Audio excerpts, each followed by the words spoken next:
very important day.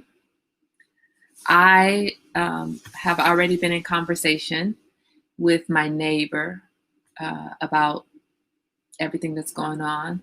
I've been in conversation with a girlfriend about everything that's going on. I've gone to get groceries and filled up my car with gas just in case I got to break out of here really fast. I don't know where I would go that would be safe. I'm surrounded by red states. So actually, I would be just hunkered down right here. I'm already hunkered down, not leaving the house to do much of anything anyway. So further hunker down, basically. How are you guys doing today? How are you? Today can be a day of stress if you plan to follow everything that's going on in the polls. If that's too much for you, I would recommend you just take a break and let the cards fall as they may. You did your part, hopefully. Hopefully you did your part. Good morning, Stacy. And there's not much else you can do right now except for just pray. Just pray. Yeah. Yes. Does the orange juice and cooler have to go? Good morning, Gonzalez. Good morning. You know I'm on tea time. I said excuse me. No, there's no excusing you. You said okay. No excusing you. I did say okay. That was my mistake. There's no excuse. Look, Stacy. I let that slide. I'm like, I don't really know what she's trying to say there, but I think she's talking to me. Good morning, Jasmine.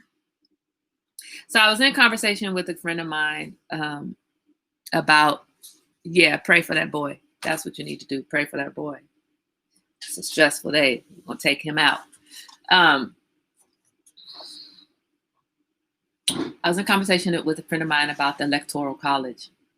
And I wasn't going to talk about you, Stacy. You know how we do. Don't act surprised. Don't act surprised. Am I looking like my mom? Who is that? Oh, well, I can't help that. We are twins. But I don't have my bright red lipstick on. Good morning, Angela. So where do you stand? Where do you stand? The Electoral College or no Electoral College? You don't have to answer me if you don't want to. You can just let that be a rhetorical question, something for you to think about. I posted on my Facebook page an explanation of the Electoral College and the significance, why it's important, and why we really need the Electoral College.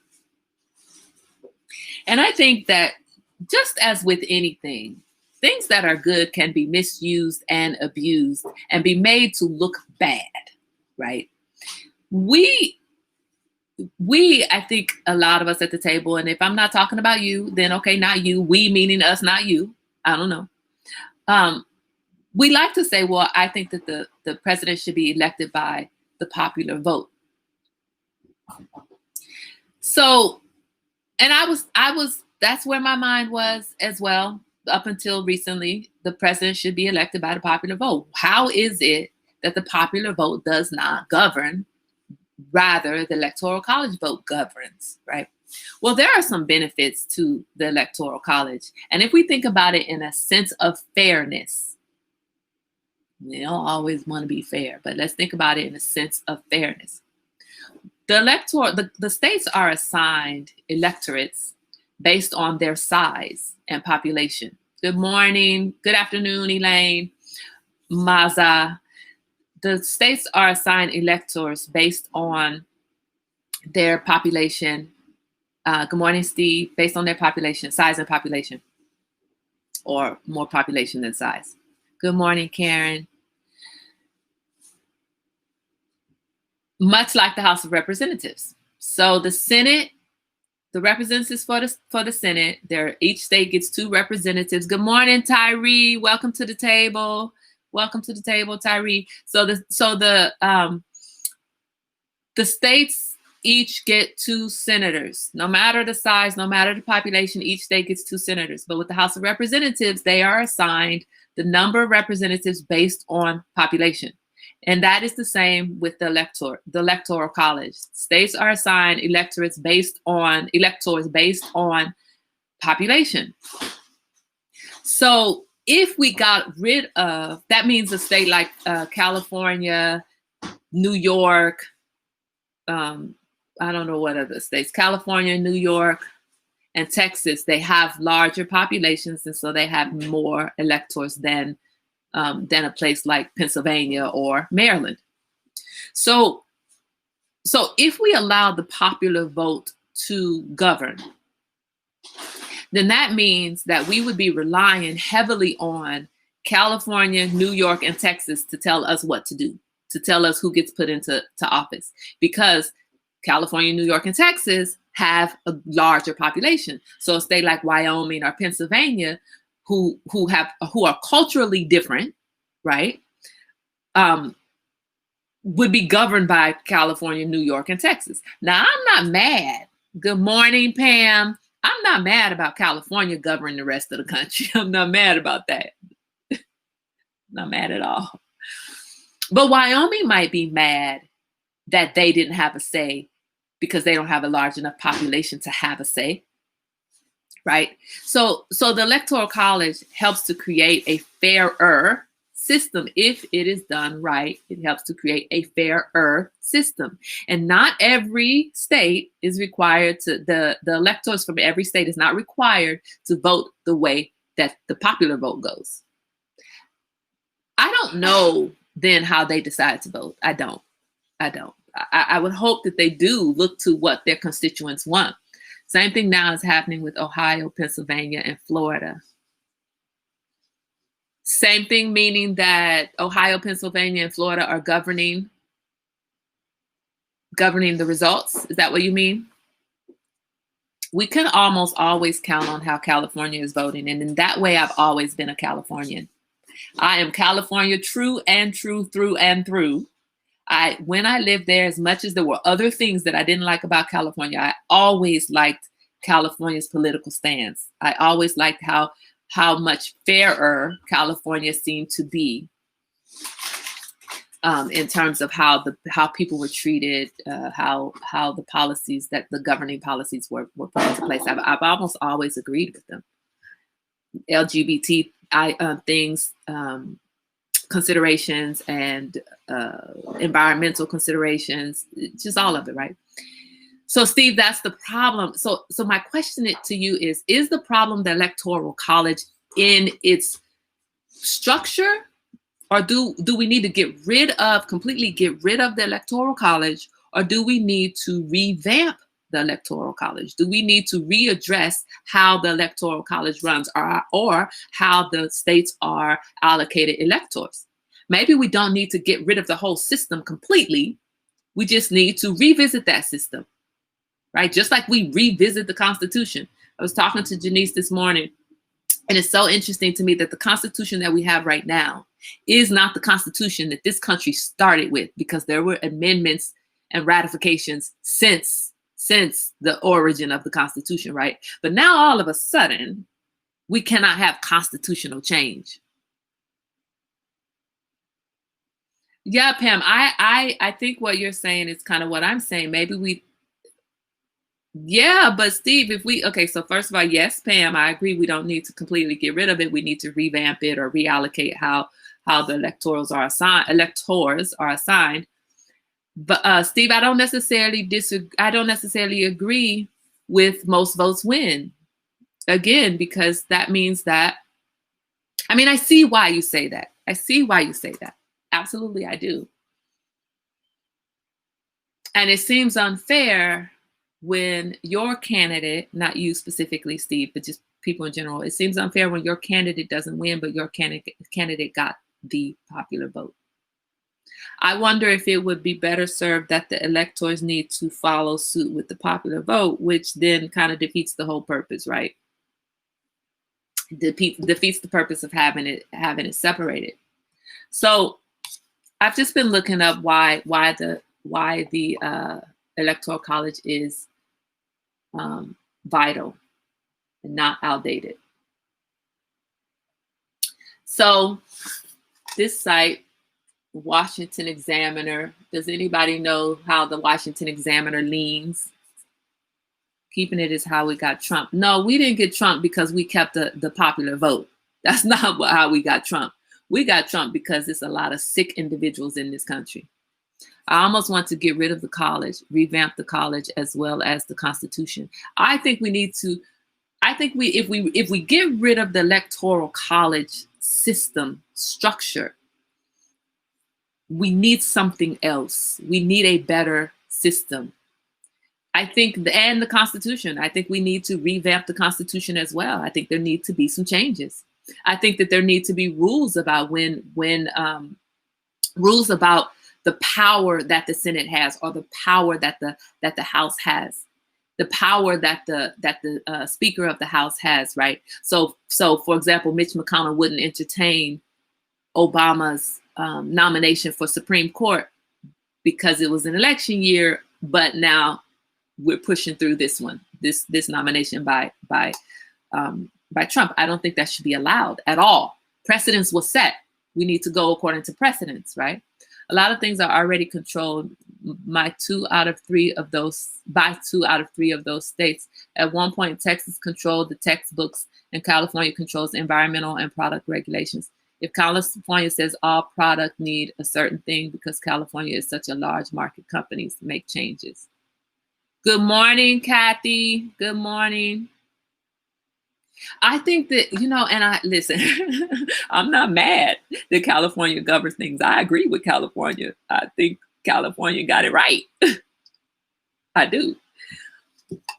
I just know we have a problem. And is the problem the Electoral College, or is the problem the sick individuals in this country? Is the problem that we have a sick country? Maybe the problem is not the structure. The problem, I'm getting ready to go out on a limb, y'all. The problem is not the justice system. The problem is the people who enact justice, right? It's the people in the justice system. The system itself, the structure of the system itself isn't fair or unfair. It's the people, the judges, the attorneys, the police officers. We have these license to carry laws in certain states, in certain areas. You license to carry a weapon, right?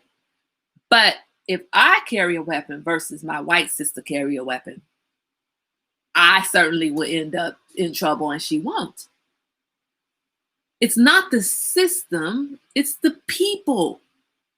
It's the people who operate within that system that are sick. It's this whole fear of losing power. And so I was sitting here talking to my my neighbor, and she was telling me about how she's so hopeful. And I'm like, that's really good for you. I'm glad you're hopeful. I'm not. She's like, really, you're not? I'm like, no, I'm not. I don't have confidence in these people in this country. I don't. Because if we had an unsick populace, we wouldn't be here right now where we are with Trump governing things and Mitch McConnell doing what he does in the House and Senate doing. We wouldn't have that. We wouldn't be here today if people were as good as you want to believe they are. We wouldn't be here. And you, a person of privilege, and I did specifically say this to her, you, a person of privilege, can rest at ease in your confidence and your hope that everything will be okay. But I am a person from the oppressed environment, oppressed population. I don't have rose-colored glasses. I am scared. It's going to be a shit show regardless. If Trump wins, it will be a shit show. Why? Because you know white folks be destroying stuff when they're happy. Look at them. Look at them when they win a football game, or when their favorite sports team wins whatever sport, football, baseball, whatever, it doesn't matter. They destroy the whole damn city. It's not called rioting then, though. It's just called happy destruction. Celebrate. It's called celebrating. Let us do some stuff like that. It's called rioting. Anyway, point is, it's going to be a shit show if he wins. It's going to be a shit show if he loses. America was dropped to its knees without a shot fired or bomb dropped. All it took was an ignorant man and his band. Yeah, I absolutely agree with you, Steve. This is America. And if you had your head in the clouds, not clouds, in the dirt, if you've been hiding under a rock, living under a rock, if you haven't been watching the news, watching your neighbors, listening to your neighbors, listening to your friends, you are doing it now. And now you're seeing that this is a shit show. America is a shit show. And we have this electoral college that is supposed to, when the forefathers, the writers of the Constitution, and your language comes from your grandmother. Yeah, my language comes from my grandmother. You know, she used to talk to us like that. When you weren't around, grandma was sitting at the table talking about, girl, this is a shit show.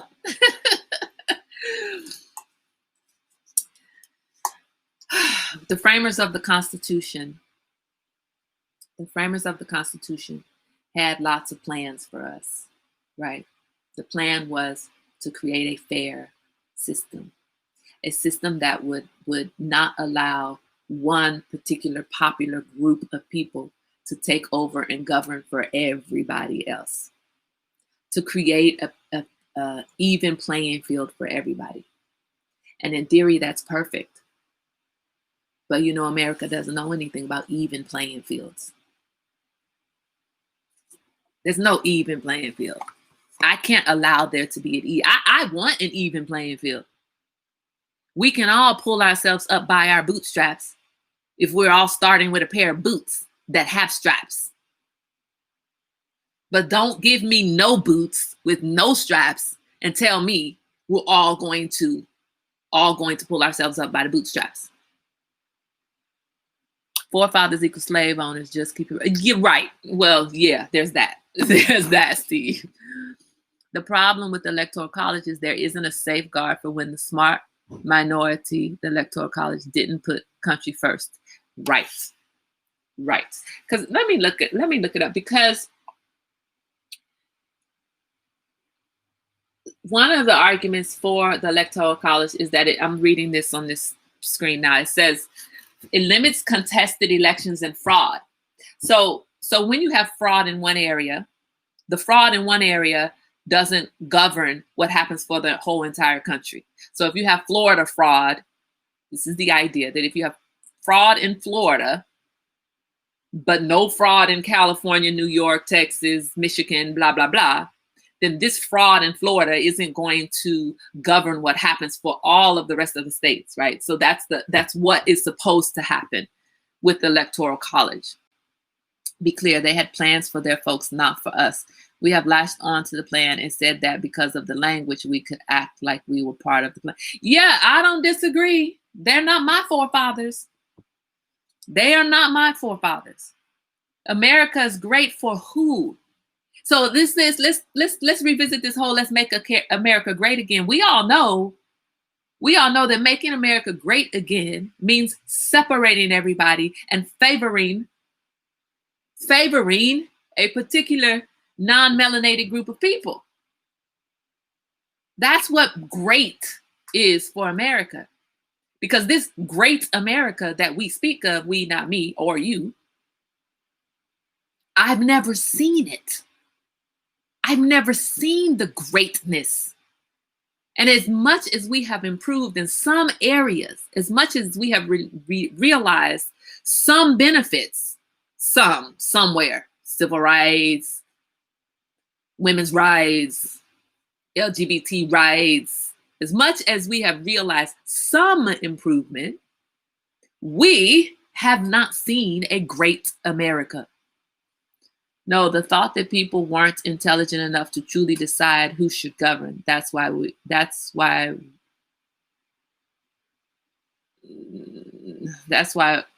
are a true democracy. Okay, thank you. That's why we aren't a true democracy.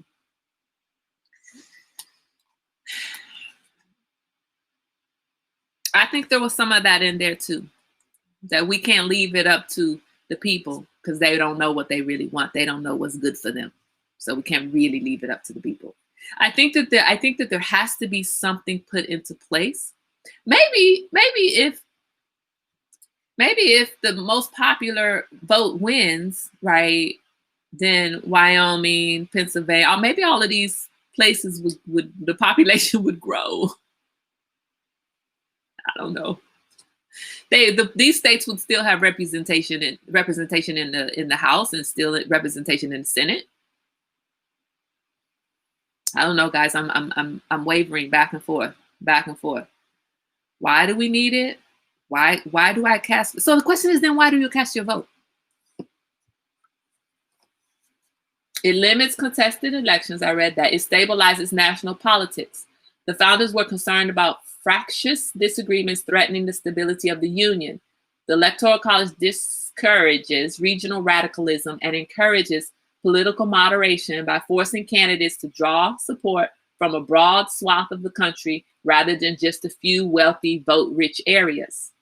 So that's the part where if we didn't have it, then without the Electoral College, candidates today would focus almost exclusively on New York, California, and Texas, ignoring Vermont, North Dakota, and Wyoming and other small states, possibly threatening the cohesion that maintains the United States. But if that is the argument, are we cohesive now? There's no cohesion here.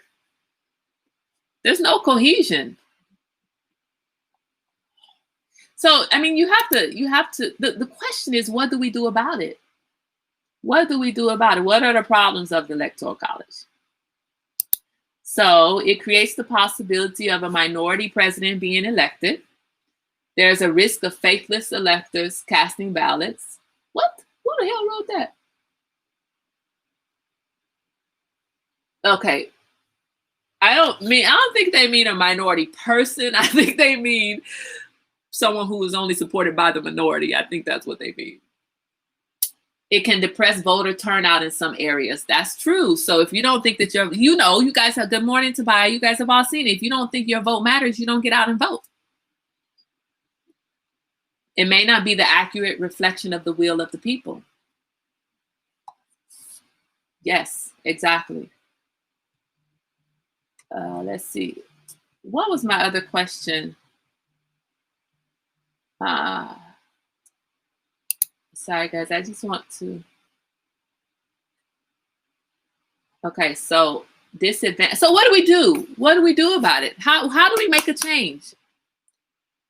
Change has to happen. Today, I don't need to make a plan for change. How many of you guys, well, today, because I don't want the stress of that. Sorry to sidetrack. I just pulled up in the store parking lot and I'm seeing unity. There are flyers stuck in windshields and 3 races are out. You're talking about voting for Biden. This is the America I want to see every color. Thank you, Karen, for sharing that. This is America I want to see every color working together. Thank you for sharing that, Karen.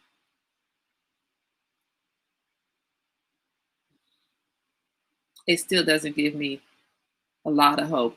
Trust me, guys, I hope to be celebrating. But thank you for sharing that, because it's a scary time. We got folks stockpiling food. My neighbor asked me if I have enough food. I told her, look, child, look, I might be asking you to go to the grocery store for me. We don't know if I'm going to be safe out there in these streets. But between Electoral College and gerrymandering, the minority controls the country and the majority is left out. Exactly. So I think that we don't need to just change the Electoral College. We've got to change this redistricting. You vote, then you get involved politically. Why vote? Why we should vote despite the Electoral College's role in determining the president. Yes. So a recent Supreme Court ruling summary explains the idea well. Hold on, excuse me. When Americans cast ballots for presidential candidates, their votes actually go towards selecting members of the Electoral College. I did not know that. I did not know that. As detailed in the Congressional Research Service report from October, when you cast your ballot for the candidates of a party on November 3rd, you're actually voting for the electors committed to support those candidates. During the campaign, both parties put together a list of electoral nominees in each state. These can basically be anyone who is not currently serving in a federal office. In practice, nominees tend to be a mixture of state and local elected officials, part activists, celebrities, and ordinary citizens. I have a girlfriend that is an elector.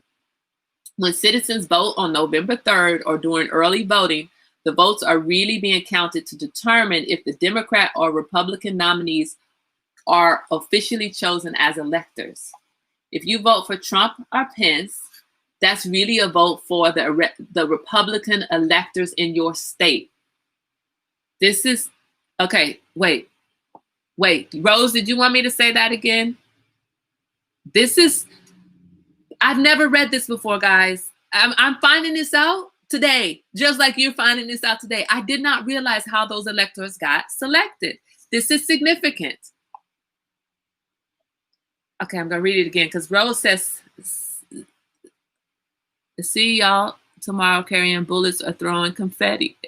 Help us, little black baby Jesus. Right, bullets or confetti, one or the other, but you better have both in stock. I'm managing anxiety today, so I'm going to make some cream of wheat and hope the roaches get kicked from the White House. I repeated it already. Okay, thank you.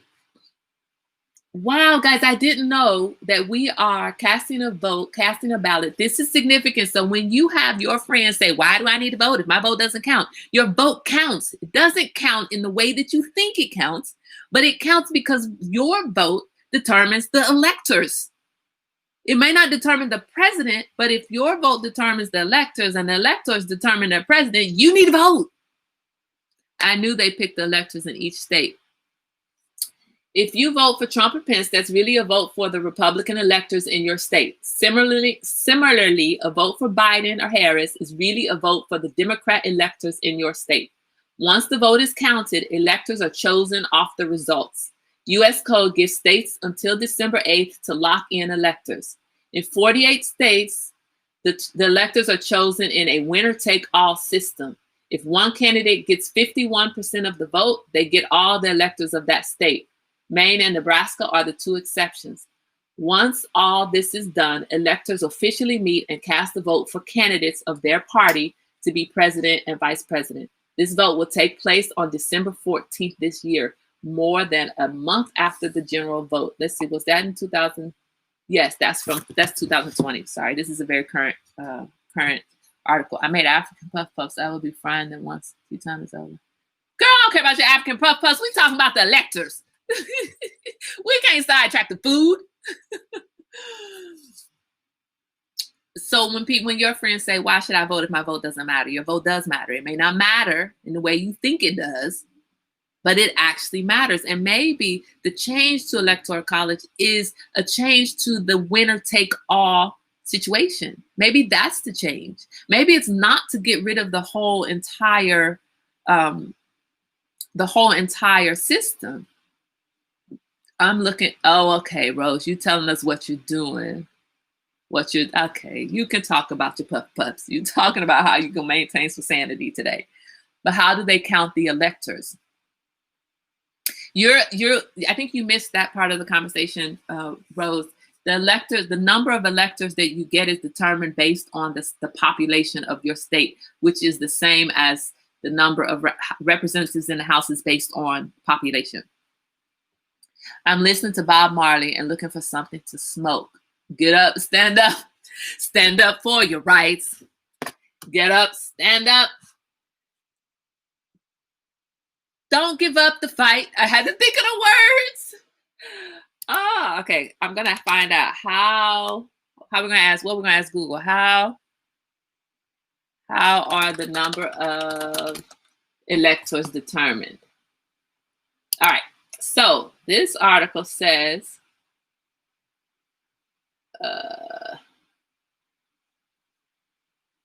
okay, hold on, give me a second. Every 4 years on the first two, whatever, not that part.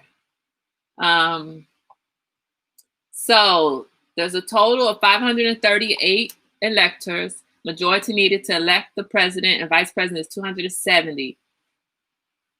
So this chart talks about how many electors are in each state. So, for example, Alabama has 9. California has 55. That's the largest number. And then Texas has 38. Florida has 29. That's why Florida is such an important state right now. Pennsylvania has 20. That's why Pennsylvania is important. But someplace like Vermont only has 3. How many does Maryland have?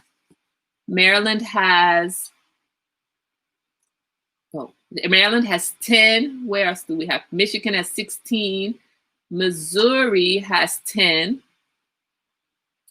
So it's based on population, but I don't see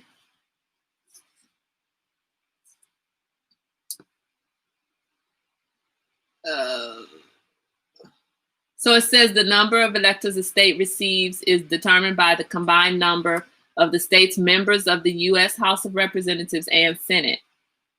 So it's based on population. That is exactly how 45 won last. Wait, what? I was under the impression they selected them. No, they didn't. They don't select them. That is exactly how 45 won last time. So your vote does count. We need to get more than 51%. So it doesn't matter what the electoral votes are. Yeah. Because it's winner state all. Winner takes all in most states except for 2. Oh, that's how 45 won last time. Okay.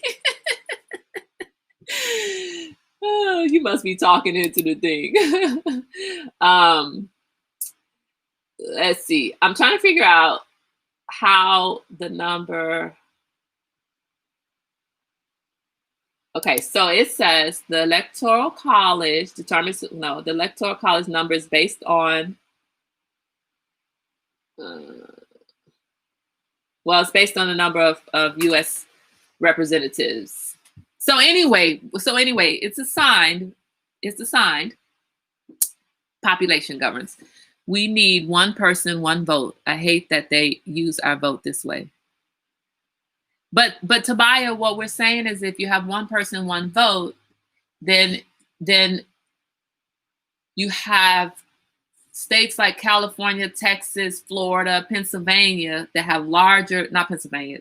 Yeah, I thought you would talk texting, Pam. I realized that afterwards. Then you have the states, these large population states governing what's going on for the rest of the country. So what do we do about that? Is that just how it has to be? Is that just, that's just how it is? If you've only got 5 people on your team versus me have 25 people on my team, I'm going to win. Doesn't matter where our team is. It just matters that I'm going to win. I don't know, guys. I don't know what the solution is, but I know we are a sick country, that we should have never been in this position in the first place. We should have never had that person in the presidency in the first place. He is talking about how Biden has his son gaining benefits because of his when he was vice president. But look, you done brought your whole dang family into the White House and given them all a job. How is that not a problem, right? So I do know we need change. But today, I'm not going to worry about that change, y'all. I can't do nothing about it today. I voted. I did my part. Hopefully you did your part. Find your peace today. Find your peace today, and I hope tomorrow we can wake up in a happy place. Again, it's going to be a shit show no matter what happens. No matter what happens, it will be a shit show. That's just how it is. I'm definitely scared for the way this country is going and for how far we've been set back and how much further we have to go because we have been set back so far, right? Anyway, but today I'm going to knit. I'm going to get work done. I'm going to appreciate that I have a job. I'm going to appreciate that I am surrounded by like-minded people. I am in a community where almost every single person is a Biden supporter.